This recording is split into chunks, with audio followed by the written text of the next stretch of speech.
Magandang araw po mga ka-Chamberlain. Bali, ngayong araw po na to, itatapik po natin yung sapola. Yan po yung magiging usapan po natin ngayon. Kung paano po nakukuha ng mga manok natin yan. Kung bakit po sila nagkakasapola. Kung paano din po natin maaalis, at saka kung paano po din natin maiiwasan ng pagkakaroon ng sapola ng mga alaga po natin. Bali, yan po yung pag-uusapan natin ngayong araw na to, yung sapola. Pero bago po ako mag-umpisa, ayan po yung mga konting alaga ko po dito. Ayan po yung mga stags na harvest ko. Andito din po yung mga bagong huli, yung sinama ko sa mga babae. Ayan po.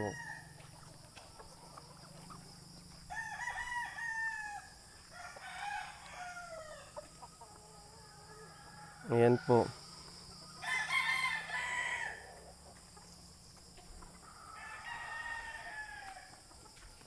Ito pa po yung isa.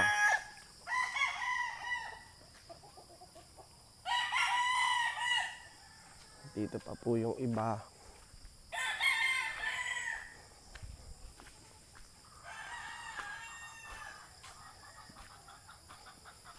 Ayan mga ka-Chamberlain.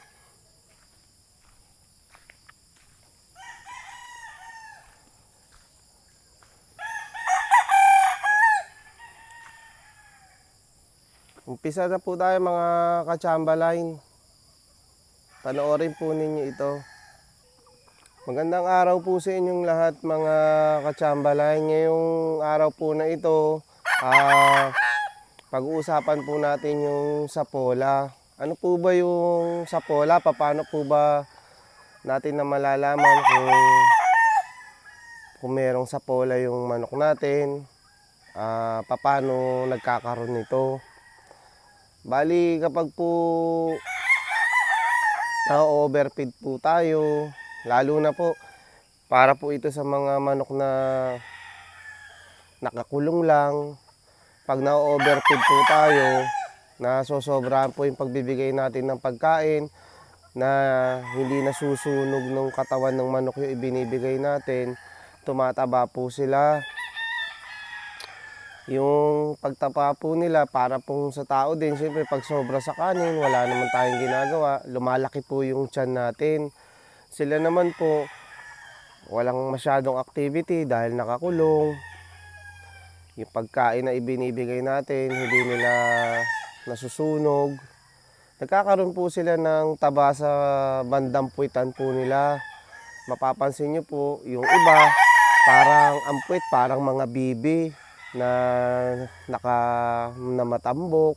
May sapola naman po na hindi na natin makita yung sipit-sipitan ng tandang. Pag hinipo po natin, matigas po siya. Ganun po yung mga may sapola. Paano po ba natin maalis yung pagkakaroon ng sapola, lalo sa mga inahin na nangingitlog, sa mga tinali natin, sa mga tandang natin na panlaban? Alam niyo po, siyempre kapag po yan may sapola, mabagal po kumilos yan, lalo sa mga panlaban po. Meron pong dalawang pamamaraan na pwede po natin na gamitin. Ito po yung isang paraan po na pagtatanggal ng sapola is yung pagdadayet. Bibigyan po natin sila manok, yung manok ng diet na imbis na 40 grams o 35 grams, Pakakainin lang po natin sila ng mga 20 grams, ganyan po. 20 grams sa umaga, tapos mga 15 grams naman po sa hapon. O 15 grams sa umaga, 20 grams naman po sa hapon. Kung mapapansin nyo po, 35 grams po yun. Isang kainan po niya yun. Kung sa umaga, isang bigay lang po natin yun. Yun, sa pamamagitan ng ganun na pagdadayet, pagbibigay po ng konting patoka, unti-unti po yan na nalulusaw po yung taba o yung sapola ng manok. Siguro po, pagdadayet po niyan, kung depende po kasi sa laki. Kung talaga pong malaki po yung sapola ng manok, pinakamatagal po niyan hanggang 2 weeks, 10 to 2 weeks po, 14 days. Kung nag-uumpisa pa lang po yung sapola, siguro po mga 7 to 10 days po na pagdadayet, walang pellet, concentrate lang, pure concentrate lang po. Kung gusto nyo ibabad, pwede rin po. Kung dry feeding, pwede rin po. Kasi konti naman po yun. Yung 15 grams sa umaga, 20 grams sa hapon, konti lang po yun. So madali lang po nila yan matutunan kahit po hindi po natin yan ibabad. Ngayon po yung mga nag-uumpisa pa lang po na sa pola, 7 to 10 days, tanggal na po yun. Yung medyo malaki, 10 to 14 days po, tanggal na po. Kung yung pong isang paraan na nasusubukan ko, nagagamit ko po dito, kapag po talaga malaki, na-experience ko po ito sa mga inahin. Siyempre, nasa mga battery cage sila, limitado lang po yung ginagalawan po nila. Bali, ang ginagawa ko po dyan, yung talagang malaki po yung sapola, yung una po na 4 na araw ng proseso ng pagtatanggal ko sa kanya ng sapola, hindi ko po yan pinakakain. Hindi ko po talaga pinakakain ng 4 days. Opo, wag po kayo mag-alala. Hindi po mamamatay, hindi po yan mapapano. Wala pong masamang mangyayari diyan sa inahin natin o sa sobrang laki ng sapola ng tandang natin kung hindi po natin sila pakakainin ng 4 na araw. Yan pong mga malalaking sapola o ekstrang taba po nila, yan po yung susunugin ng katawan po nila para po sila makasurvive doon sa 4 na araw na hindi po nila pagkain, na hindi natin sila pakakainin ng 4 na araw. Yun po yung fats na magagamit ng katawan nila, na ipoproseso po ng katawan nila para po hindi po sila tuluyan na manghina o yung kinakatakot po ninyo kung nangangamba po kayo o nagdadalawang isip po kayo, baka po mamatay. Huwag po kayo mag-alala, hindi po yan mamamatay. Mapapansin nyo po kung malaki po yung sapola niya, halos 50% po nun o halos mawala yung sapolang taba na yun. Kapag pinasting po natin sila, hindi po natin sila pinakain ng 4 na araw. Ngayon po kung sa salat po ninyo medyo may natira, gawin nyo po yung pagjejeta din po. 4 na araw na hindi kumain, meron pa pong natirang konti, may nasasalat pa po kayo, medyo matigas po yung sapola niya o malambot, nasasalat nyo pong ganun. Pwede nyo rin pong after ng 4 days na pagpapasting po sa kanya, pwede nyo pong isunod yung diet. Ibig sabihin, kung gusto nyo po ng 20 grams sa umaga, 15 grams o parehas nyo na po na 20 grams sa umaga, 20 grams po sa hapon, pwede po yun. Ang gagawin din po natin, ganun din po, 7 to 10 days na diet. Sigurado po, lusaw po yung problema natin na sapola ng mga alaga natin na manok.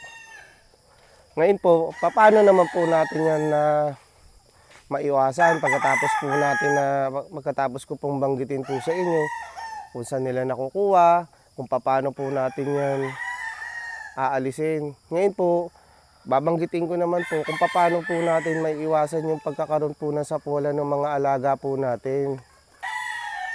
Maiiwasan po natin mga katsambalay na magkaroon ng sapola yung mga alaga po natin sa ganitong paraan po. Una, kontrolin po natin yung pagbibigay sa kanila ng pagkain. Kung halimbawa po yung mga hen po natin is nasa battery cage lang po, syempre iba po yung takal niyan sa takal po ng mga nasa cord o nasa mas maluwag na lalagyan.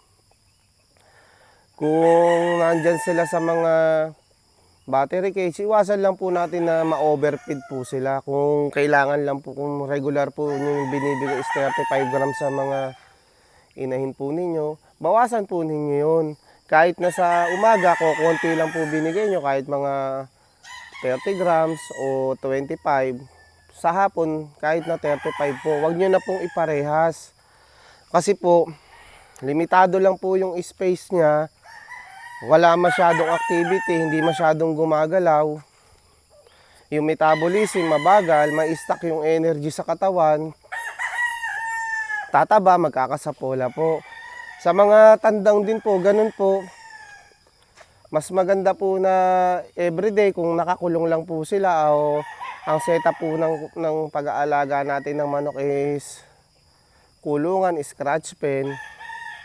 Dalas-dalasan po natin yung paglalabas sa mga tandang natin. Mas maganda po, araw-araw po natin silang nailalabas kaysa po na araw-araw po silang nakakulong. Mas maraming oras o araw po silang nakakulong kaysa po sa nailalabas po natin sila. Mas mainam po na araw-araw po sila na nailalabas po natin, na ilalagay po natin sa 3x3. At least sa ganun pamamaraan, yung tandang po natin, mga warriors po natin, may activity po sila, nakakagalaw-galaw po sila, nagagamit po nila yung ibinibigay natin na patuka sa kanila. So ganun lang po, para maiwasan po yung pagkakasapola, bigyan po natin sila ng mga activities, yung ilalagay natin sa cord, lagay sa fly pen, ganyan po, or sa 3x3 po. Yung sa mga inahin naman po na hindi nakagala, limitahan lang po natin yung pagbibigay sa kanila ng patuka para po hindi po sila masyadong tumaba. So, mga katsambalay, hanggang dito na lang po. Kung nagustuhan po ninyo yung video, paki-like po, mag-subscribe po sana po kayo dito sa channel ko. Sa mga subscriber ko po, maraming salamat po sa inyo. Hanggang dito na lang po mga katsambalay. Sana po nakatulong po yung mga nabanggit ko po ngayong araw na to. Maraming salamat po. God bless po.